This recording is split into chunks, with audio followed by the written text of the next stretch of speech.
नमस्कार, मैं हूं परवीन साहनी। हमारा मकसद है एक भयमुक्त समाज देना, जुर्म की हर दस्तक से आपको आगाह कराना, हर वो चेहरा बेनकाब करना जो आपका गुनहगार है।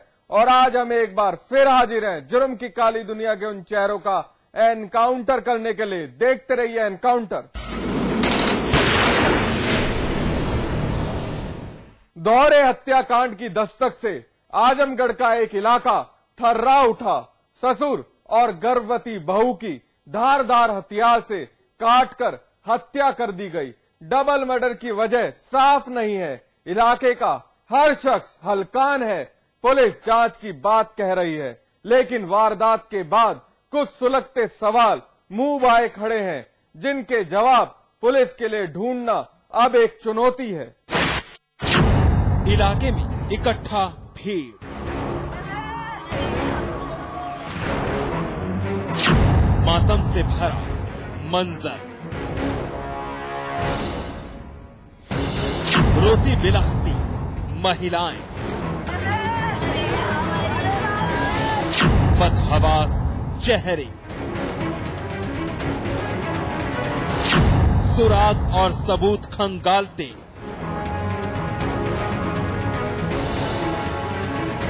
खाकी वर्दीधारी।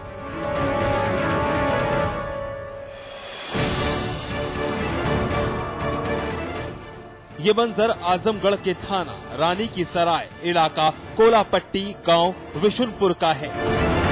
गांव का ऐसा कोई शख्स नहीं जो फिलहाल तस्वीर में दिख रहे इस मकान के बाहर नजर न आ रहा हो। बड़े बूढ़े, महिलाएं और मर्द, हर कोई खौफ की वो तस्वीर देखने आया है जिसकी दस्तक ने स्थानीय लोग तो क्या, कानून के मुहाफिज भी हिलाकर रख दिए। फिंगरप्रिंट एक्सपर्ट टीम पुलिस के साथ मिलकर सुराग और सबूत खंगाल रही है। ये मुस्तैदी लाजमी भी है, क्योंकि डबल मर्डर की जिस वारदात का गवाह ये घर बना है, वो अशोक यादव नाम के एक वकील का है और उनकी लाश खून से लथपथ लकड़ी के एक तख्त पर पड़ी है। खून पानी बनकर बह चुका है, लेकिन खूनी खेल का सिलसिला यही खत्म नहीं हुआ। एक और हत्या अंजाम दी गई। वकील अशोक यादव की 25 साल की बहू लक्ष्मी यादव की दोहरे हत्याकांड ने दहशत फैला दी।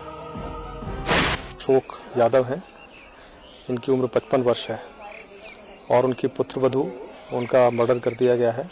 तो मौके पर पुलिस फोर्स को भेजा गया। जो भी इसमें सामने आएगा उसके आधार पर अभी एफआईआर दर्ज कराई जा रही है और कार्रवाई की जाएगी। पीड़ित परिवार की माने तो रात का वक्त था। पूरा परिवार नींद की आगोश में समाया था, लेकिन जब सुबह आंख खुली तो पहले पैरों तले जमीन खिसकी और फिर हलक से चीख निकल गई। वकील अशोक यादव और उनकी बहू लक्ष्मी खून से तरबतर घर के अंदर पड़े थे। दोनों की सांसें साख छोड़ चुकी थी। तुरंत वारदात की इत्तला पुलिस को दी गई।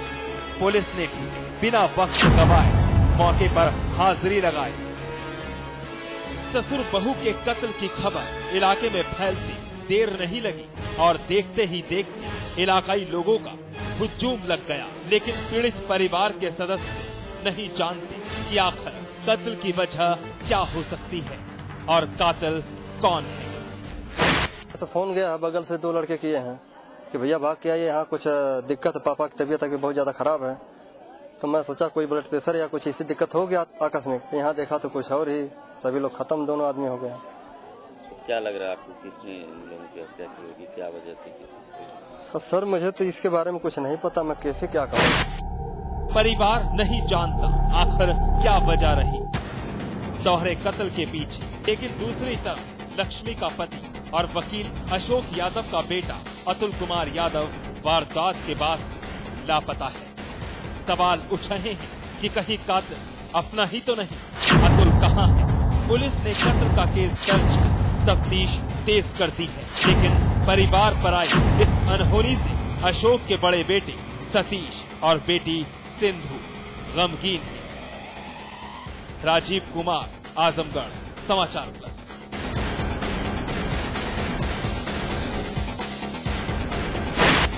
एक साल तक एक दबंग छात्र नेता तलाकशुदा महिला के साथ फरेब करता रहा, शादी का झांसा देकर अपनी जिस्मानी आग बुझाता रहा, लेकिन जब उस हैवान छात्र नेता की हकीकत से पर्दा उठा तो महिला तड़प उठी।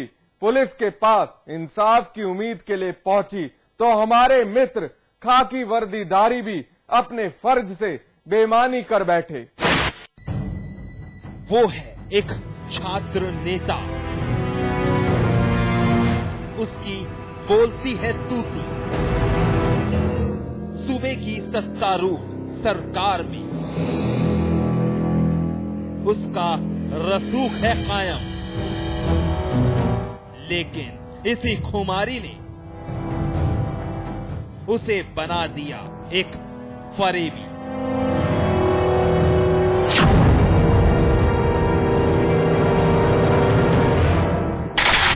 टीवी स्क्रीन पर दिख रही ये तस्वीर गौर से देख लीजिए।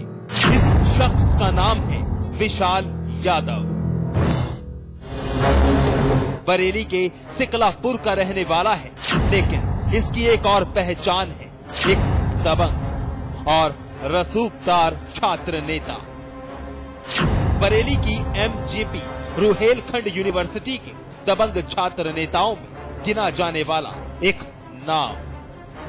सूबे की सत्तारूढ़ सरकार की कई दिग्गज हस्तियों से मेल मिला, लेकिन विशाल अपने इसी रसूख के खुमारी में डूब गया और एक ऐसा जुर्म कर डाला जो बेहद शर्मनाक है, क्योंकि थाना सुभाष नगर के अंदर दुपट्टे से चेहरा ढक कर बैठी इस महिला ने विशाल पर लगाया है एक संगीन इल्जाम।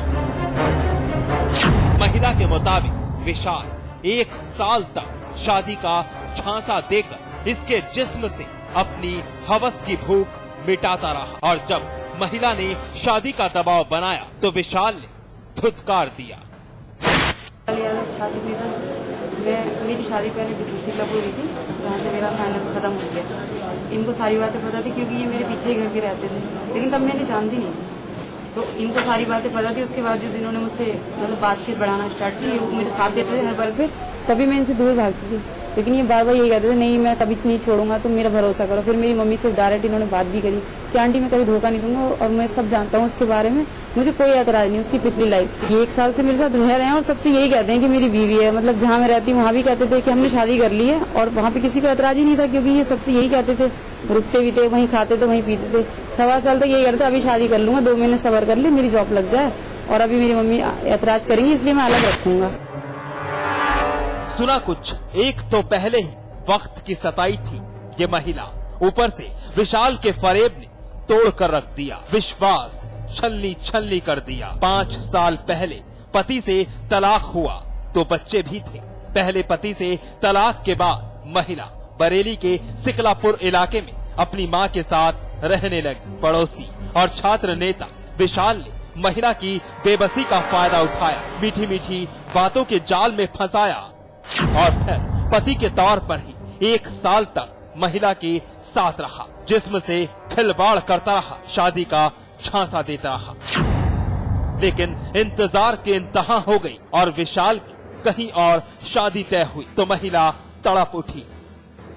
बस भरोसा टूटने से जख्मी हुई महिला सीधा पुलिस के पास पहुंच गई। बताया कि उसके पति से उसका 5 वर्ष पूर्व तलाक हो चुका है, उसने दूसरी शादी कर लिया है और विशाल नाम के एक व्यक्ति से उसकी 2 साल से जान पहचान है और शादी का झांसा दे करके उसने उसे संबंध बनाने का प्रयास किया और मारपीट की भी बात बताई।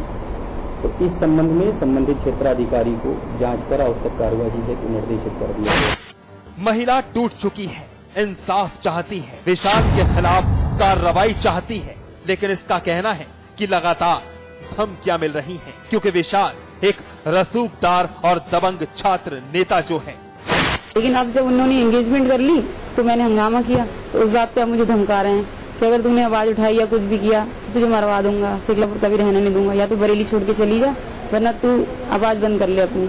और मैं तो नेता आदमी हूँ, मेरा तो कुछ भी नहीं होगा, सब मेरे साथ हैं, हर ऊपर से लेके मैं कहीं भी सोच लगाऊंगा, हो सकता है मैं तुझे मरवा भी दूंगा अगर तूने अपनी आवाज बंद। फिलहाल पुलिस के आला अधिकारियों ने महिला को इंसाफ का भरोसा दिलाया है, लेकिन अभी तक विशाल के खिलाफ कोई कार्रवाई की नहीं गई है। ऐसे में सवाल है कि क्या पुलिस एक दबंग छात्र नेता की काली करतूत की सजा उसे दिलवाकर रहेगी? क्या महिला के साथ हुई ज्यादती का उसे इंसाफ मिलेगा, या फिर हमारी खाकी रसूख के आगे घुटने टेक देगी? अनूप मिश्रा, बरेली, समाचार प्लस। एक शख्स की लाश पेड़ से लटकती बरामद हुई, इत्तला पुलिस को दी गई। बिना वक्त गवाए खाकी ने मौके पर दस्तक दी। पुलिस ने पहली नजर में मौत एक खुदकुशी बताई, लेकिन सुसाइड की इस वारदात में सिरदर्द तब पैदा हुआ जब पीड़ित परिवार ने वारदात आत्महत्या का नतीजा नहीं बल्कि एक कत्ल करार दिया।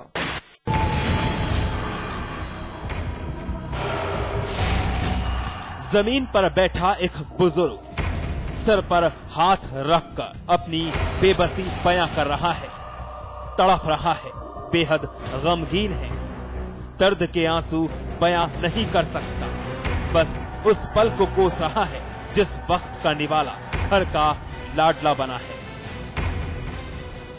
गांव वाले सख्ते में पड़े हैं। अब जरा इस तस्वीर को देखिए जिसे आखिरी वक्त में कैमरे से उतारा गया था। तस्वीर घर के बड़े बेटे रघुवीर की है जिसे मौत के घाट उतार दिया गया।